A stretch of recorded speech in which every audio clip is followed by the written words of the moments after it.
The security guard at the front gate looked at me like I was crazy when I said I was here for the Harper family birthday party.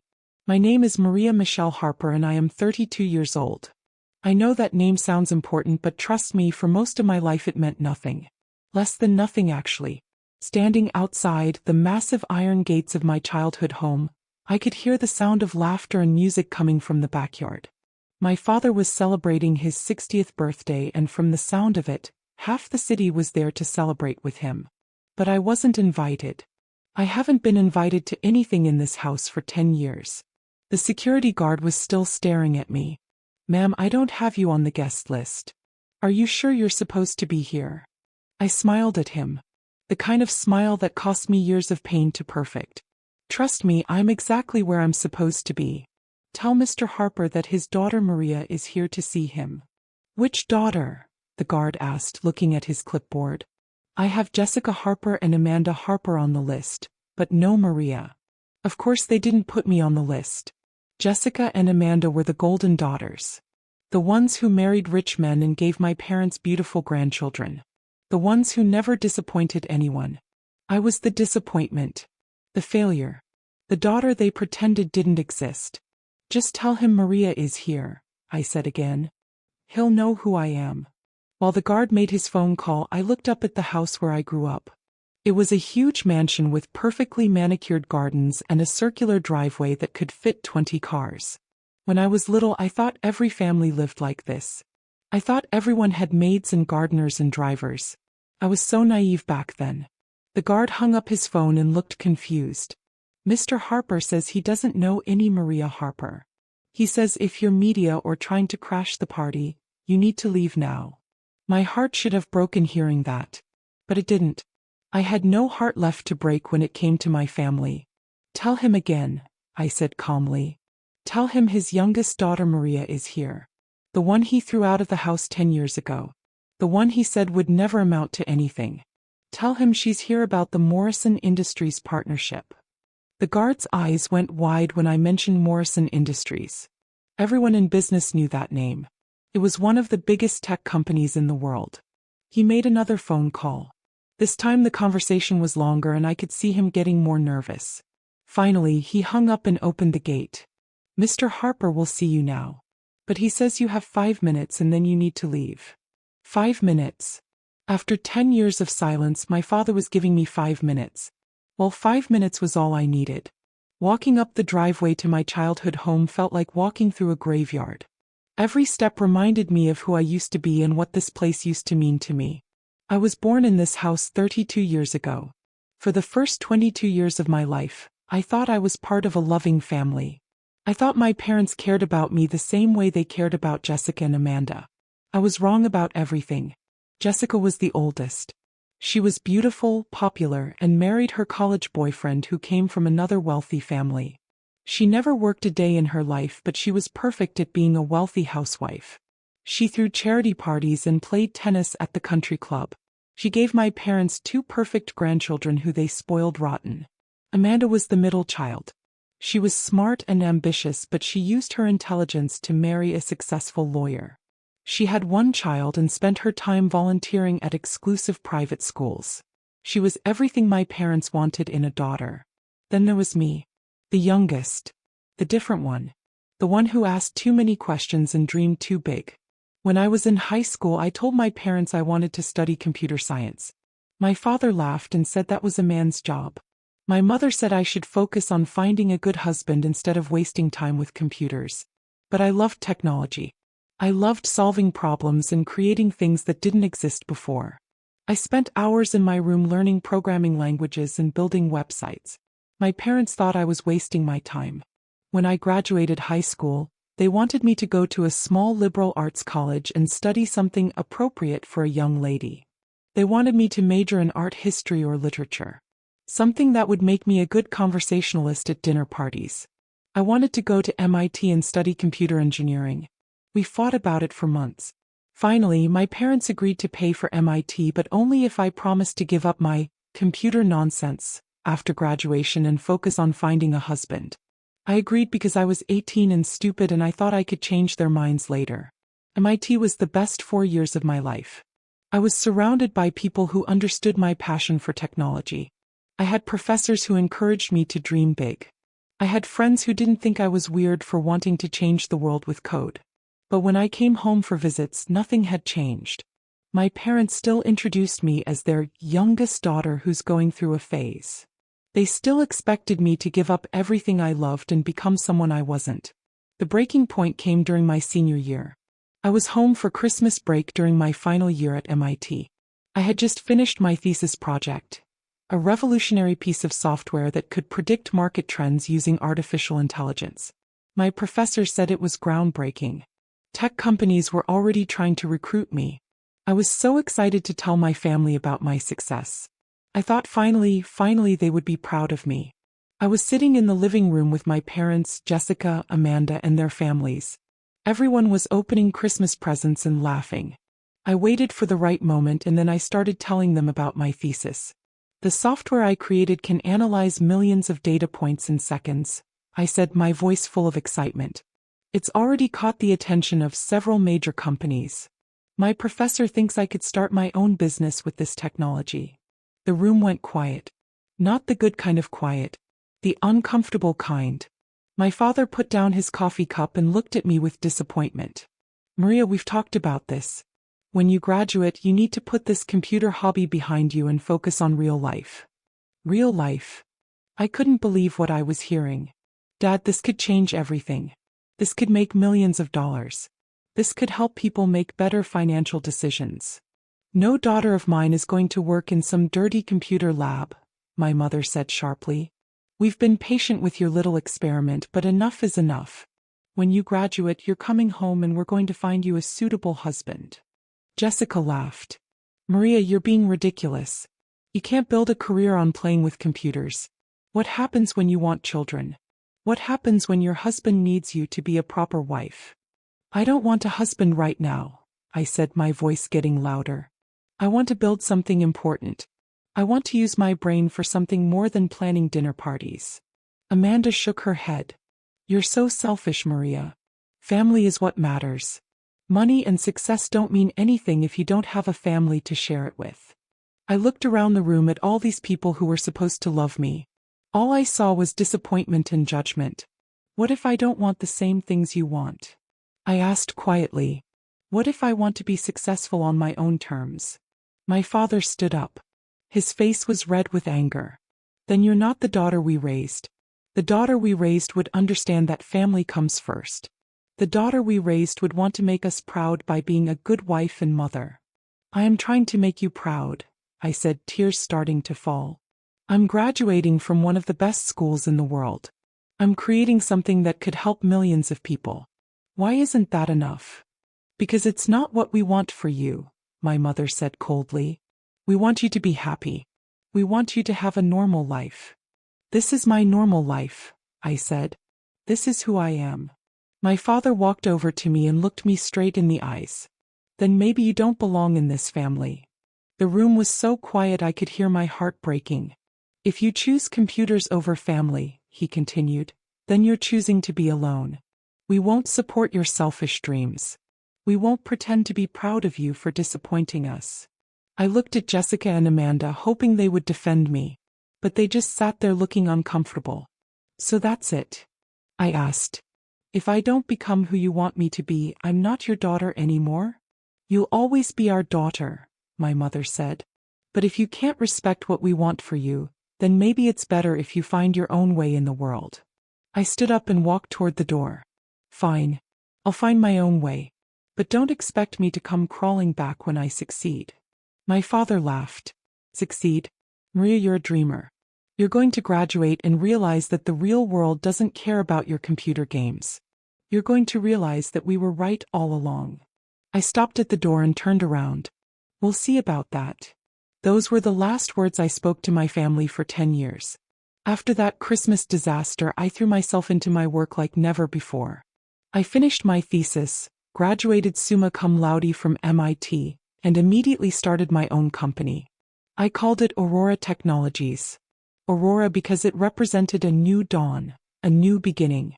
The first 2 years were brutal. I was working 18 hours a day in a tiny apartment that doubled as my office. I ate ramen noodles for dinner and wore the same 3 outfits to every business meeting.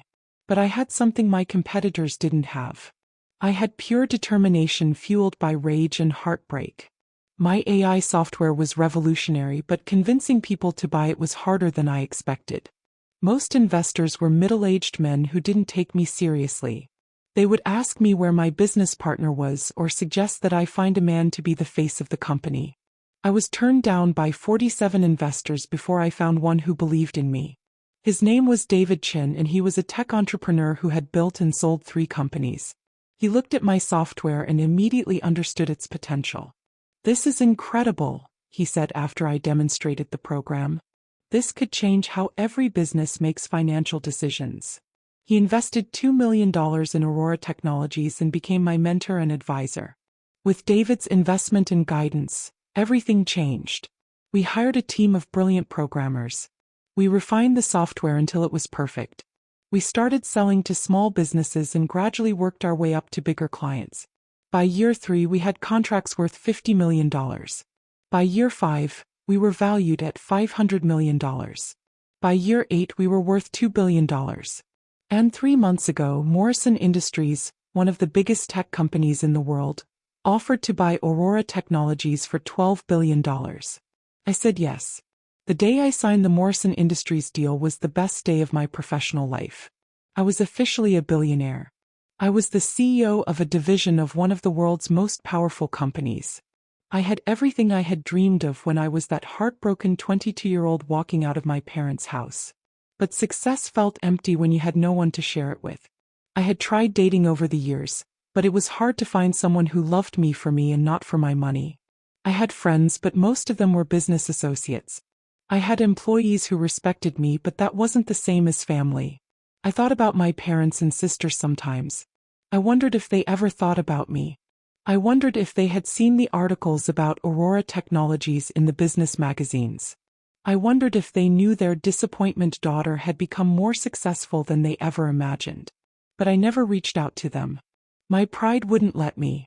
Then 3 weeks ago I got an unexpected phone call. "Ms. Harper? This is Robert Morrison from Morrison Industries." I knew who Robert Morrison was. He was the founder and chairman of the company that had just bought mine. He was also one of the most powerful men in tech. "Hello, Mr. Morrison. What can I do for you? I have an interesting situation I'd like to discuss with you. Are you familiar with Harper Construction?" My blood went cold. Harper Construction was my father's company. It was the business that had made my family wealthy. "I know of them," I said carefully. "They've been trying to partner with us for months. They want to build our new headquarters in California. It's a billion-dollar project." I stayed quiet, waiting to see where this was going. "The thing is," Morrison continued, "I do my research on every company we work with. When I saw the Harper name, I did some digging. Imagine my surprise when I discovered that the CEO of our newest acquisition shares the same last name." "It's a common name," I said. Morrison laughed. "Not that common. And definitely not a coincidence when the birth records show you were born to Richard and Margaret Harper of Harper Construction." I closed my eyes. My past was catching up with me. "Here's what I'm thinking," Morrison said. "The Harper Construction meeting is scheduled for Richard Harper's 60th birthday party. They're having it at their house and they want to discuss the partnership in a casual setting." "Okay," I said, not sure where this was going. "I think it would be interesting if you attended that meeting as my representative. As the CEO of Aurora Technologies division. What do you think?" I thought about it for exactly 3 seconds.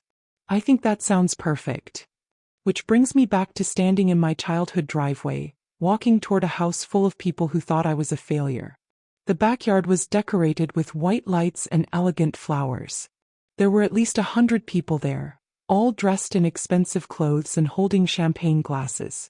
A live band was playing jazz music and waiters were walking around with fancy appetizers. Looked like the kind of party my parents had thrown my whole childhood. The kind of party where appearance was everything and genuine emotion was weakness. I saw my father before he saw me. He was standing near the pool talking to a group of men in expensive suits. He looked older than I remembered, with more gray hair and deeper lines around his eyes. but he still carried himself like he owned the world. My mother was across the yard talking to a group of women who all looked like they shopped at the same boutiques and went to the same plastic surgeon. She was wearing a cream-colored dress that probably cost more than most people's monthly rent. Jessica and Amanda were there too with their husbands and children. They looked exactly like I expected them to look, perfectly put together and completely satisfied with their perfect lives. None of them had noticed me yet. I was just another party guest in an expensive dress. I walked over to one of the waiters and asked him to point me toward whoever was in charge of the party. He directed me to a woman with a clipboard who was clearly the event coordinator. "Excuse me," I said to her. "I'm here for the Morrison Industries meeting. Could you let Mr. Harper know that the representative from Morrison is here?" The woman looked at her clipboard and nodded. "Of course. Mr. Harper has been expecting you. He's right over there by the pool." She walked over to my father and whispered something in his ear. I watched as his face lit up with excitement. This was the meeting he had been waiting for. The partnership that would take Harper Construction to the next level. He excused himself from his conversation and started walking toward me with the biggest smile I had seen on his face in years. "You must be from Morrison Industries," he said, extending his hand. "I'm Richard Harper. Thank you so much for coming to my birthday celebration. This is such an honor." I looked at his outstretched hand for a moment before taking it. "Hello, Dad." The smile disappeared from his face so fast it was like someone had turned off a light switch. "Maria," he whispered. "Surprise," I said quietly. For a moment we just stood there staring at each other. Then I saw the realization hit him like a truck. "You work for Morrison Industries?" he asked. "I don't work for them," I said. "I am them. Well, part of them. I'm the CEO of Aurora Technologies, which Morrison Industries just bought for $12 billion. My father's face went completely white. "I'm here to discuss your partnership proposal," I continued in my most professional voice. "Although I have to say the terms you've submitted are quite unreasonable." By now, people around us were starting to notice that something was happening. Conversations were getting quieter and more people were looking our way. "Maria," my father said again, like he couldn't quite believe I was real. "That's Miss Harper to you," I said. "Or Miss CO if you prefer." My mother had noticed the commotion and was walking over with Jessica and Amanda behind her. As they got closer, I could see the exact moment when they recognized me. My mother gasped. Jessica dropped her champagne glass. Amanda just stared with her mouth open. "Maria," my mother whispered. "What are you doing here?" "I'm here on business," I said calmly. "Your husband requested a meeting with Morrison Industries about a potential partnership. I'm here to represent Morrison's interests." "But you can't be," Jessica said. You're just Maria." I smiled at her.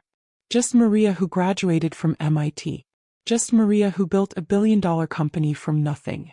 Just Maria who just became one of the most powerful people in tech. Amanda found her voice. "This is impossible. You disappeared 10 years ago. We thought you were probably living in some tiny apartment somewhere, working at some little computer company." "I was living in a tiny apartment," I said, "for about 2 years. Then I moved to a bigger apartment. Then I bought a house. Then I bought several houses. Then I bought an office building. Then I bought several office buildings." The crowd around us was getting bigger. People were whispering and pointing. The Harper family drama was becoming the entertainment for the evening. My father was still staring at me like I was a ghost. "You really built a company worth $12 billion? "I really did," I said. "The same company I tried to tell you about 10 years ago. The same computer games you said would never amount to anything." "But how?" my mother asked. "How did you do it alone?" "I wasn't alone," I said. "I had investors who believed in me. I had employees who respected my vision. I had customers who valued what I created. I had everything I needed except a family that supported me." Jessica stepped forward. "Maria, we're your family. We've always been your family." I looked at her with the coldest stare I could manage. Family doesn't kick you out for following your dreams. Family doesn't tell you that you're a disappointment for being successful. Family doesn't pretend you don't exist for 10 years. We never pretended you didn't exist, Amanda said defensively. Really? I reached into my purse and pulled out my phone. When's the last time any of you tried to contact me? When's the last time you sent me a birthday card or a Christmas gift? When's the last time you even wondered if I was alive? They all looked at each other but nobody answered. That's what I thought, I said. My father finally found his voice again. Maria, we made mistakes. We were wrong about your abilities. But we're still family. We can work this out. Can we? I asked. Because I remember you telling me that if I chose computers over family, I was choosing to be alone. Well, I chose computers. And I chose to be alone. And it worked out pretty well for me. But let's talk business, I continued, switching to my professional voice. You want Morrison Industries to hire Harper Construction to build our new headquarters. It's a $1 billion project, as you mentioned in your proposal. My father nodded eagerly. Yes. We've been hoping for this opportunity for months. Harper Construction has the experience and expertise to handle a project of this size. I'm sure you do, I said. But there are some problems with your proposal. Problems? My father looked confused. First, your pricing is about 30% higher than your competitors. Second, your timeline is unrealistic. Third, your company doesn't have experience with the kind of advanced technology infrastructure this building will require. My father's face was getting red. We can negotiate on price. And we can hire additional specialists for the technology components. Can you? I asked. Because from what I've researched, Harper Construction is having some financial difficulties. You've lost 3 major contracts in the past year. Your debt-to-equity ratio is concerning. And several of your key employees have left to join competitors. The crowd around us was completely silent now. Everyone was listening to me destroy my father's business reputation at his own birthday party. How do you know all this? My father asked. I know because I do my research, I said. Just like I researched the market 10 years ago when I predicted that AI would revolutionize business analytics. Just like I researched programming languages when you thought I was wasting my time. Just like I researched investors when you thought no one would ever believe in my ideas. My mother stepped forward. Maria, please. Can we discuss this privately? This is your father's birthday party. No, I said firmly. You made our family business public when you kicked me out. You made it public when you told everyone I was a disappointment. You made it public when you pretended I didn't exist. I turned back to my father. Here's what's going to happen with the Morrison Industries project. We're going to accept a bid from Constructex International. They're more qualified, more affordable, and more reliable than Harper Construction. My father looked like he was about to faint. Maria, please. This contract could save our company. We need this.